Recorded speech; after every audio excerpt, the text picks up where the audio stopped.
Bismillahirrahmanirrahim. Assalamualaikum warahmatullahi wabarakatuh. Yang saya hormati moderator, kemudian panitia pelaksana serta para hadirin sekalian yang sempat hadir pada siang hari ini. Izinkan saya mewakili teman-teman untuk memaparkan artikel kami yang berjudul Dominasi Media Sosial di Tengah Pandemi COVID-19, Studi Terhadap Akses Sosial yang dipelopori oleh Generasi Muda di Indonesia.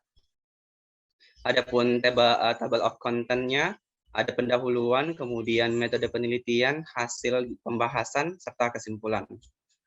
Nah, untuk pendahuluan kami memulai dengan sebuah fakta yang kami temukan di lapangan. Inilah yang akan menjadi titik awal kami untuk meneliti judul ini.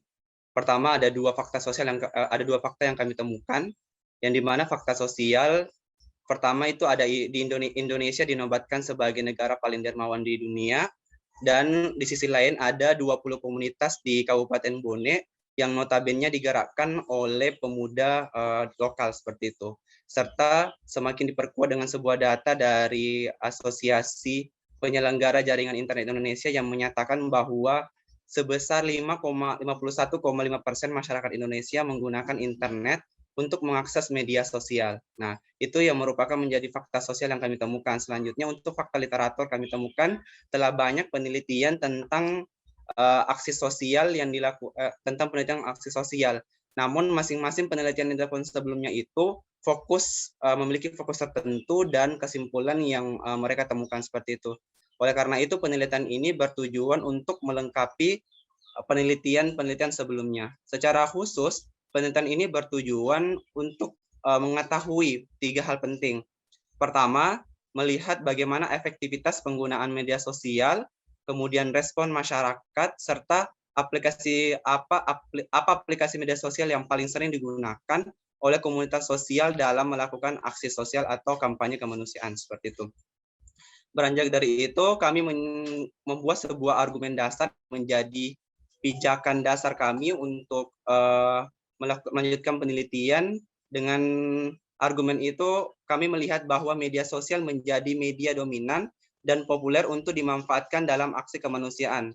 Secara psikologi, keterlibatan anak muda dalam aksi sosial memberikan warna tersendiri karena semangat tinggi yang mereka miliki.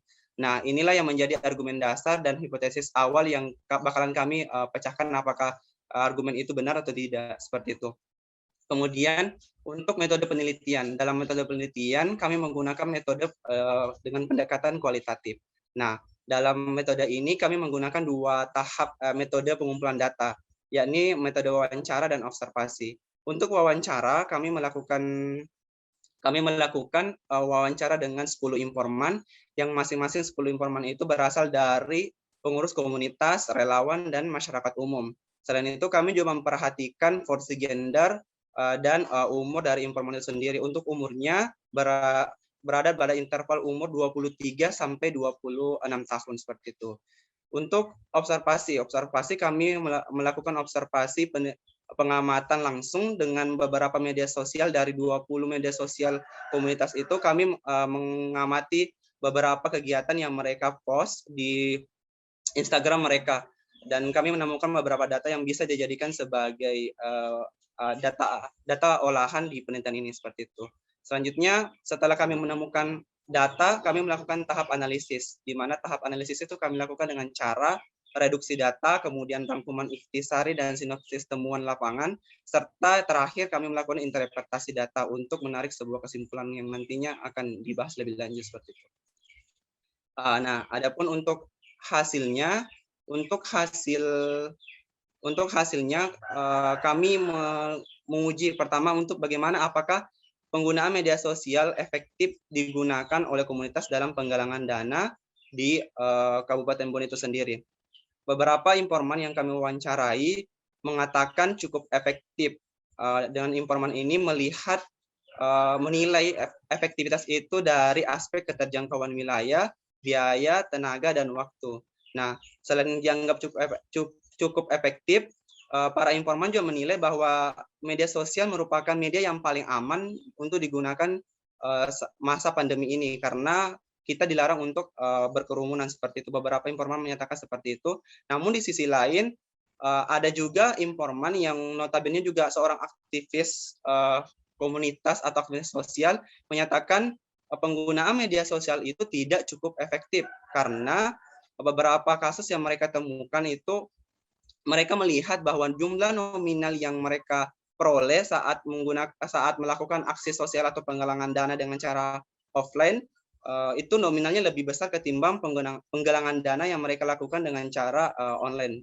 Sehingga dapat diketahui bahwa ternyata untuk aspek jumlah nominal yang terhimpun, komunitas di Kabupaten Bone yang notabene digerakkan oleh pemuda menilai media sosial tidak cukup efektif untuk digunakan dalam penggalangan dana. Ini dalam aspek jumlah nominal terhimpun. Nah, untuk respon masyarakat.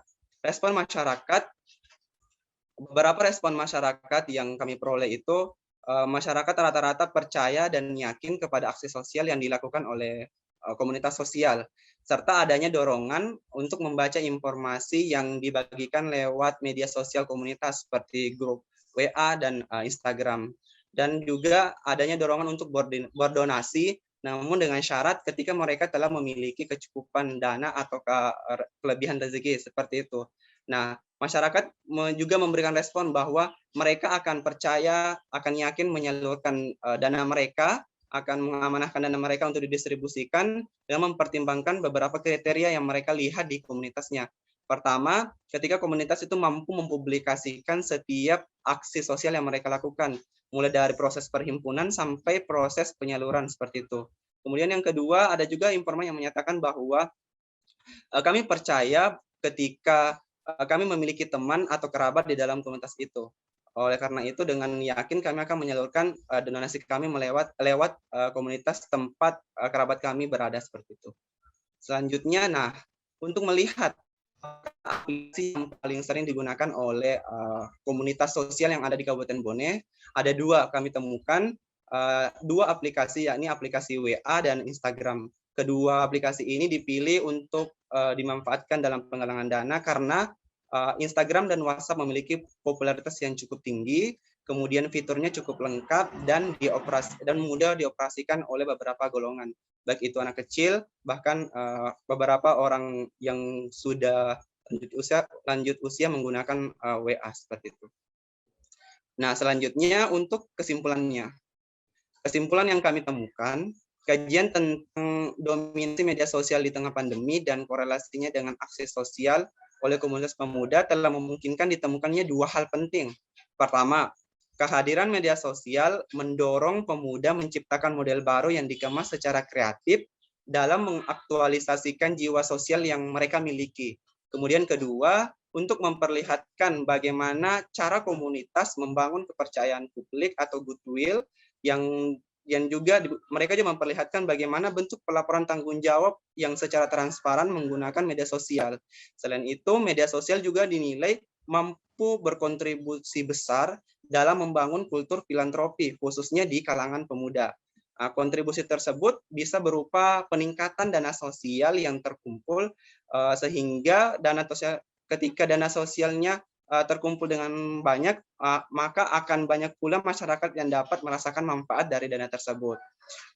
Dengan demikian, selain itu, kami juga dalam melakukan penelitian ini memberikan rekomendasi saran kepada para komunitas sosial, khususnya di Kabupaten Bone dan umumnya pada komunitas yang ada di Indonesia, untuk mengoptimalkan penggunaan media sosial selain WA dan Instagram, karena masih banyak media sosial yang bisa digunakan untuk mengkampanyekan aksi kemanusiaan seperti itu. Nah, cukup sekian dari saya. Untuk menutup presentasi saya, izinkan saya untuk menutupnya dengan sebuah kutipan. Hidup ini indah, seindah saat kita berbagi kepada sesama. Sekian dan terima kasih. Lebih dan kurangnya mohon dimaafkan. Segala kesempurnaan milik Allah Subhanahu wa Ta'ala. Sekali lagi, terima kasih dan tetap semangat, sehat selalu, jangan lupa tersenyum. Terima kasih, waktu dan tempat saya kembalikan kepada moderator. Wassalamualaikum warahmatullahi wabarakatuh. Waalaikumsalam warahmatullahi wabarakatuh.